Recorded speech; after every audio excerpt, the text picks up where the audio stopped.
যে সময় আমার আপনার মালাকুল মউত আসিয়া, আজরাইল আসিয়া আমার আপনার জানটা নিয়ে যাবে, নিয়ে যাওয়ার পরে জায়গা কোথায়? কবরে না? নসিব যদি ভালো হয় তাহলে 3.5 হাত মাটি, আর নসিব যদি মন্দ হয়ে যায় এই 3.5 হাত মাটিও পাওয়া যায় না। অনেক সময় দেখা যায় ইচ্ছা করছিল বাপরে খুব ভালো জায়গায় রাখবে, এমন টাইমে মৃত্যু হয়েছে যে সারা দেশের মধ্যে বানপানি, জায়গা নাই, কোথায় রাখবে জায়গা নাই। আছে না? হয় না গো? 1000 বিঘা জমির মাটি তার নিজের ছিল, তারপরেও 3.5 হাত মাটি নাও পাইতে পারে। এরকম ঘটনা এলাকায় হয় না? আছে না নাই কন্ত? আমার আল্লাহ রাব্বুল আলামিন বলেন, মিনহা খালাকনাকুম ওয়া ফিহা নুঈদুকুম ওয়া মিনহা নুখরিজুকুম তারাতান উখরা।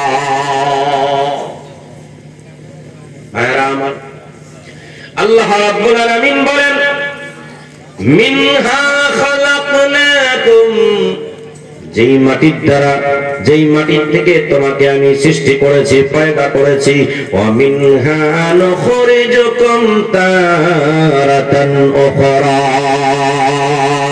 যেই মাটির দ্বারা আমার আপনার আদি পিতা হযরতে আদম আলাইহিস সালাতু ওয়াস সালামকে বানিয়েছেন, ওই মাটির দ্বারা আমাকে ওখান থেকে হযরত আদম আলাইহিস সালাতু ওয়াস সালাম থেকে নিয়ে আজ আমরা দুনিয়াতে এসেছি।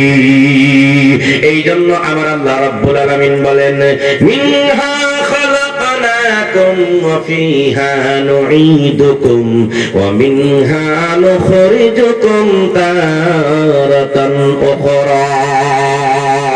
চিল্লা বলেন আল্লাহু আকবার, আর একটু জোরে বলেন আল্লাহু আকবার। আল্লাহ রাব্বুল আলামিন বলেন, যেই মাটির দ্বারা আমি আদম সন্তানকে বানাইছি, আবার ওই মাটির মধ্যে আমি পুনরায় এদেরকে, এই মাটির মধ্যে পুনরায় আবার আমি দফন করব। আবার কিয়ামতের কঠিন কিয়ামতের ময়দানে আমার বান্দাগুলোকে আবারও আমি দুনিয়ার মধ্যে, অর্থাৎ কঠিন কিয়ামতের দিবসে আমি তাদেরকে জমা করব, তাদেরকে আবারও জিন্দা করব। চিল্লায়ে কি বলা যাবে সুবহানাল্লাহ? ও বাবাজি, যেই সময় আমি আপনি ইন্তেকাল হয়ে গেল,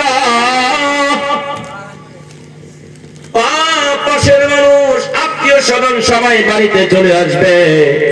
আজকে হাজী শহীদুল ইসলাম সাহেবের শহীদে ইন্তেকাল হয়ে গেছে, এই খবরটা যেমনি হয়ে যাবে, এলাকার মধ্যে মুরব্বী আরো আছে বাবাজি, কোন মুরব্বীর এলান হয়ে যাবে, বলে অমক নাকি ইন্তেকাল হয়েছে। ওনে কোথায়? বলে ওনার জন্য বাঁশ কাটার জন্য মানুষ তৈয়ার।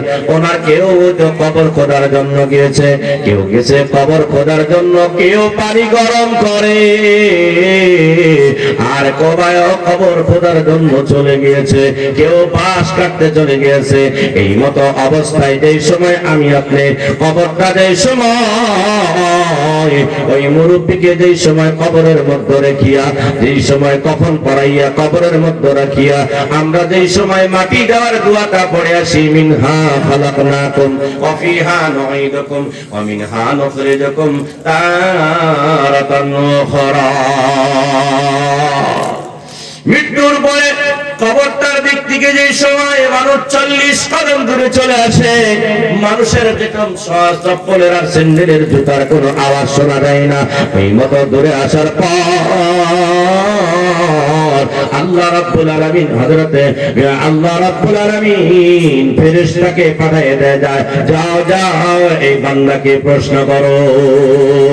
ফেরেশতা এই সময় আসিয়া কবরের মধ্যে প্রশ্ন আরম্ভ করে, ও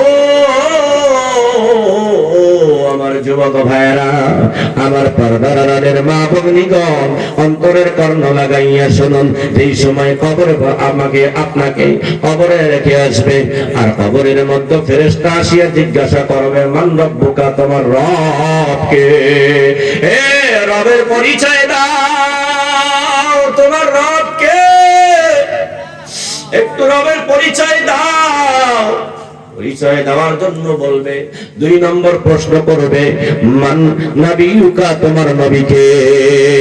3 নম্বর প্রশ্ন করবে, মা দীনুকা, তোমার ধর্ম কি ছিল, তুমি কোন ধর্মের মানুষ, তুমি কোন ধর্মের মানুষ। 3টা প্রশ্ন করবে।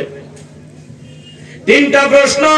1 নম্বর প্রশ্ন, তোমার রবকে, রবের পরিচয় দাও, রবের পরিচয় দাও, তোমার রবকে। আমলটা যদি ভালো হয় বলবে রব্বি আল্লাহ, আমার রব হলো ওই মহান আল্লাহ যিনি আমাকে বানিয়েছেন, উনি হলো আমার রব। আর যদি আমলটা খারাপ হয়ে যায় ওই বান্দা বলবে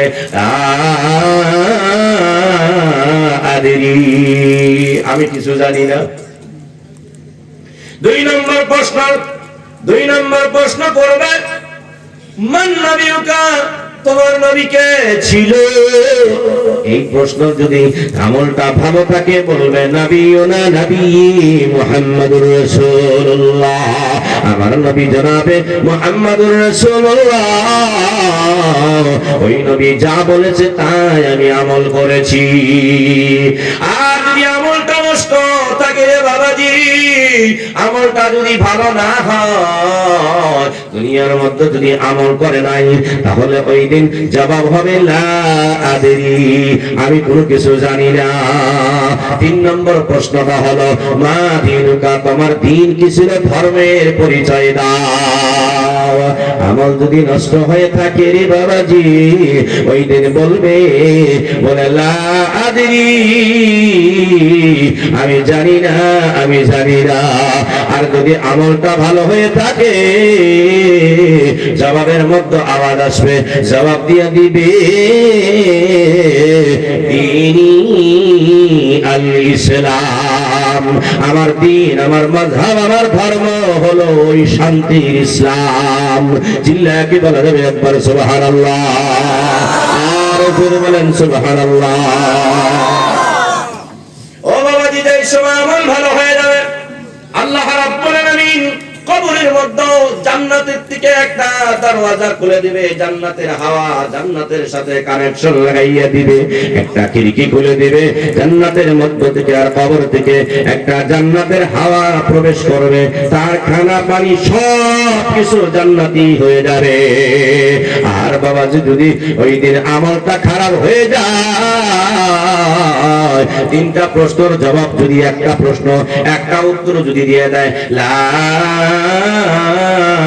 আদরি, বলে আমি জানি না, আমি জানি না। এই কথা বলার পরে আল্লাহ রাব্বুল আলামিন ওই কবরের মধ্যে একটা সাপ সিলেকশন করবে, এই কবরের মধ্যে একটা বিচ্ছু সিলেকশন করবে, এমন বিচ্ছু, এমন সাপ একবার যদি ধ্বংসন করে, একবার যদি আপনাকে কাটে, তাহলে 70 বছর পর্যন্ত খালি নিচের দিকে বিষের তলবে, বিষের জন্য 70 বছর পর্যন্ত ওই সাপের বিষাক্ত, সাপের বিষের কামড় খাইয়া 70 বছর পর্যন্ত খালি জমিনের দিকে নিচের দিকে চলে যাইতে থাকবে, চলে যাইতে থাকবে। চিল্লায়ে কি বলা যাবে একবার নাউজুবিল্লাহ? এমন দিন, এমন কবর হবে,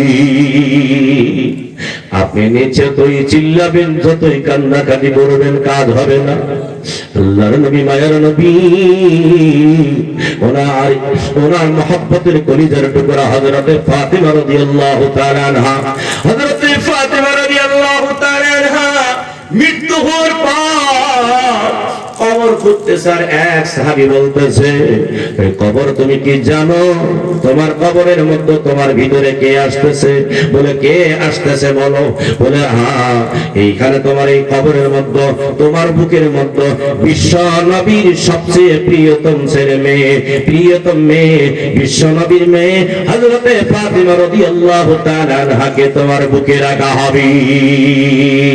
ও কবর তুমি কি জানো? তোমার বুকের মধ্যে কোন মর্যাদাশীল নারী, মর্যাদাশীল মহিলা রাখা হবে? ও কবর তুমি কি জানো? বলে এটা ওই মহিলা, ওই ফাতেমাকে রাখা হবে যিনি বিশ্ব নবীর সন্তান, বিশ্ব নবীর মেয়ে, যিনি হযরতে আলী রাদিয়াল্লাহু কাররামাল্লাহু আনহু, হযরতে আলী কাররামাল্লাহু ওয়াজহু, ওনার মতো একজন সুযোগ্য সাহাবীর স্ত্রী হযরতে হাসান আর হুসাইনের মা এই কবরে রাখা হবে। কবর থেকে আওয়াজ আসছে, না না না, আমি কোন বিশ্ব নবীর মেয়েও চিনি না, আমি কোন হাসান হুসাইনের মাকে চিনি না, আমি তো হযরতে আলীর স্ত্রী চিনি না, আমি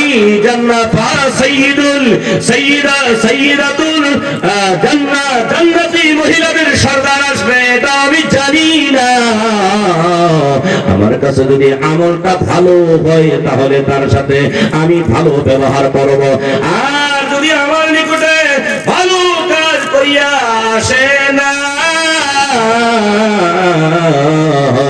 তাহলে আমি কোন নবীর বেটে চিনি না, আমি হাসান হুসাইনের মা চিনি না, আমি আলীর স্ত্রী চিনি না, আমি চিনি তো তার আমল, আর আমল যদি ভালো থাকে তাহলে তার সাথে আমি ভালো ব্যবহার করব, আর যদি আমলটা খারাপ হইয়া থাকে আমার কাছে অন্য কোনো পরিচয় চলবে না। তাহলে বাবা জীবো আমরা বুকে হাত দিয়ে দেখি, তাহলে আমরা কোন পথের পথিক? আমরা তো কোনো পরিচয় দিতে পারবো না। এমন কবর, যেই কবরের মধ্যে আপনাকে শোয়ানোর পরে এই হিসাব যে সময় আপনাকে প্রশ্ন করবে, জবাব করবে, প্রশ্ন জবাব করার পর ওই কবরের মধ্যে আপনার কাছে কোনো সাথী থাকবে না। উপরের দিকে তাকাইয়া দেখবেন চাঙ্গারি, বাঁশের চাঙ্গারি, ডান দিকে তাকাইয়া দেখবেন মাটি, বাম দিকে তাকাইয়া দেখবেন মাটি আর মাটি, সম্মুখে তাকাইয়া দেখবেন মাটি, পিছনের দিকে তাকাইয়া দেখবেন মাটি, উপরের দিকে তাকাইয়া দেখবেন বাঁশের চাঙ্গারি। ওই একাকী কবর,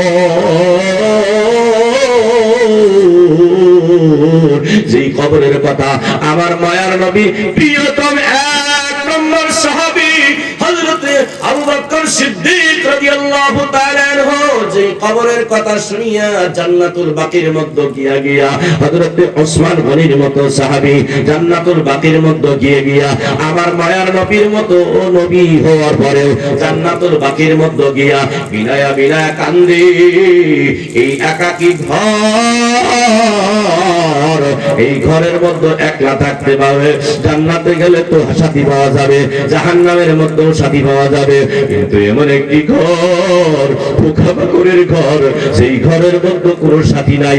আপনার স্ত্রীও সেই ঘরে যাবে না, আপনার মেয়েও সে ঘরে যাবে না, আপনার ছেলেও সেই ঘরে যাবে না, আপনার আব্বাও সেই ঘরে যাবে না, আপনার মাও সেই ঘরে যাবে না।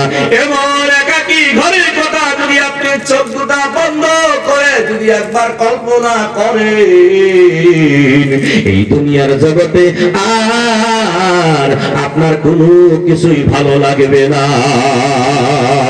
এই জন্য আমার মায়ার নবী বলেছেন, যদি কোনো মানুষ দুনিয়ার মধ্যে জিন্দা থাকা অবস্থায় যদি কোনো বান্দা যদি মৌতের কথা 20 বার মনে করে, দিনের মধ্যে যদি মৌতের কথা 20 বার স্মরণ করে, আমার মায়ার নবী বলেন ওই ব্যক্তি কখনো আল্লাহর জাহান্নামে যাবে না।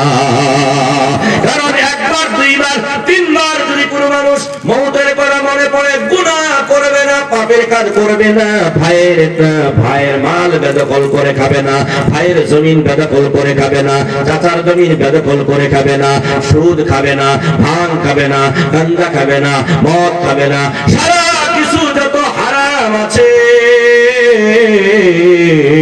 এই হারামের কথা তার মনে কখনো কল্পনাও করতে পারে না। কারণ ওই একাকী কবরের মধ্যে যেই সময় আমার সুদের হিসাব যাবে, আমার মদের হিসাব যাবে, আমার ট্যাক্সের হিসাব যাবে, আমার গাঁজা খাওয়ার হিসাব যাবে, আমার নাফরমানির হিসাব যাবে, একটা একটা করে হিসাব দিতে হবে।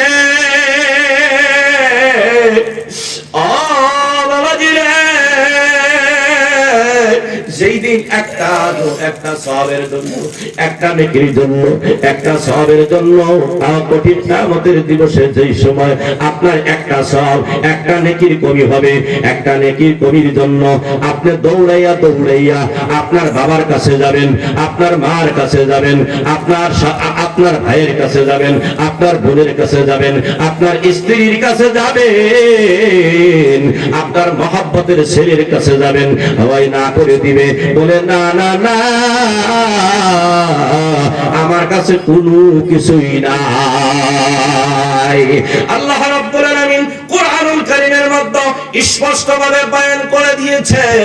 আল্লাহ রাব্বুল আলামিন কুরআনুল কারীমের মধ্যে বয়ান করেন, ফাইদা জাআতিস সাখ, কঠিন কিয়ামতের দিবসে আমার আল্লাহ রাব্বুল আলামিন যেই দিন কাহ্হার নামের সিফত নিয়ে দাঁড়া করবে, আল্লাহ রাব্বুল আলামিনের নাম গফফার, আল্লাহ রাব্বুল আলামিনের নাম সত্তার, আব্বার আল্লাহ রাব্বুল আলামিনের নাম রহমান। কিন্তু ওই দিন কঠিন কিয়ামতের দিবসে আমার আল্লাহ রাব্বুল আলামিন সেই দিন বলবে লিমানিল মুলক, আল্লাহ রাব্বুল আলামিন সেই দিন গোটা বিশ্বের মানুষকে দাঁড় করিয়া আমার আল্লাহ রাব্বুল আলামিন কাহ্হার নামের সিফত নিয়ে ইনসাফের পাল্লা কায়েম করবে, মিজানের পাল্লা কায়েম করবে। একটা নেকির সওয়াবের জন্য, একটা নেকির জন্য, একটা সওয়াবের জন্য এই সময় আপনার পাল্লাটা 50-50 হয়ে যাবে, এইদিকে 50 এইদিকে 50, পাল্লা হালেও না কাল্লা ঢুলেও না। এইদিকে দেখবেন আপনি, চিন্তা করে দেখুন কঠিন অবস্থা। একটা নেকি যদি হয় আপনার পাল্লাটা 50 হয়ে যাবে, অর্থাৎ আপনার নেকির পাল্লাটা ভাই হয়ে যাবে, আপনার আমলনামা ডান হাতে দিয়ে দিবে, আপনি জান্নাতি হিসাবে ঘোষণা হয়ে যাবেন। আপনার জন্য জান্নাতের মধ্যে হুর সাজানো আছে, আপনার জন্য জান্নাতের হুর তারা আপনার জন্য অপেক্ষা করতেছে। এই অবস্থায় একটা নেকির জন্য, দুনিয়ার উদাহরণের জন্য, যদি একজন মানুষের একটা ভোটের জন্য যদি এমএলএ হইতে পারে না, এমপি হইতে পারে না, কত আফসোস লাগবে। আর বাবাজি গো, দুনিয়ার মধ্যে যদি আফসোস লাগতে পারে, আখিরাতের ময়দানে যেই সময় অন্য কোনো সুযোগ দেওয়া হবে না, ওই সময় কত আফসোস লাগতে পারে। আল্লাহ রাব্বুল আলামিন বলেন, ইয়াউমা ইয়াফিরুল মারউ মিন আখিহি ওয়া উম্মিহি ওয়া আবিহি ওয়া সাহিবাতিহি ওয়া বানিহি লিকুল্লি মিনহুম ইয়াউমাইযিন শাআনুন ইউগনি। চিল্লা কি বলা যাবে সুবহানাল্লাহ? নারায়ে তাকবীর, নারায়ে তাকবীর। কঠিন কিয়ামতের দিবসে আমার আল্লাহ রাব্বুল আলামিন যেই সময় একটা সওয়াবের জন্য বাবার কাছে দৌড়াবে, সন্তান মার কাছে দৌড়াবে, এমন অবস্থায়